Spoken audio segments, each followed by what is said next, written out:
বন্ধুরা, আসসালামু আলাইকুম। সবাইকে একটু ভিন্ন মাত্রার শুভেচ্ছা জানাচ্ছি। তোমরা জানো আমার নাম আজহারুল আজাদ জুয়েল। আমি মূলত সাংবাদিকতা করি, মাঝে মধ্যে লেখালেখি করি।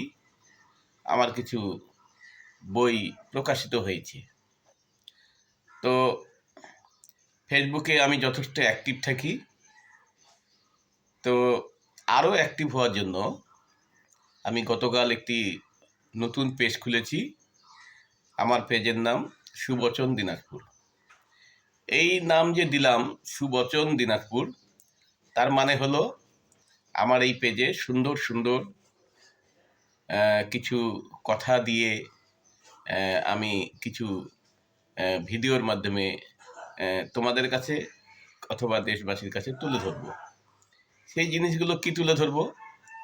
আমি মূলত রাজনৈতিক কোনো আলোচনা করব না। আমি যা করব সেটা হলো যে আমি বিভিন্ন বই পুস্তক নিয়ে হয়তো একটু পর্যালোচনা করলাম, বিশিষ্ট কোনো ব্যক্তির সাক্ষাৎকার দিলাম, ইন্টারভিউ, হয়তো একটু স্টোরি করে দিলাম।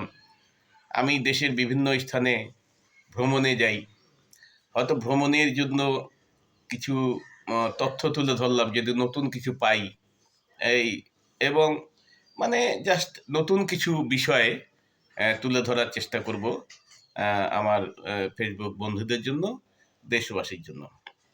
তো তোমরা আমাকে দোয়া করবা যেন আমি ভালো কিছু করতে পারি, এই পেজটাকে নতুনভাবে সাজিয়ে সুন্দরভাবে তুলে ধরতে পারি।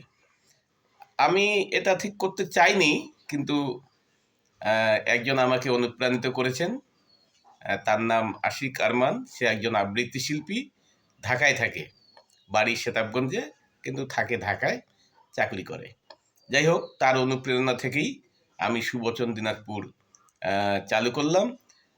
আজকে আপাতত এটাই শুধু তোমাদেরকে জানিয়ে রাখলাম। আগামীকাল থেকে অথবা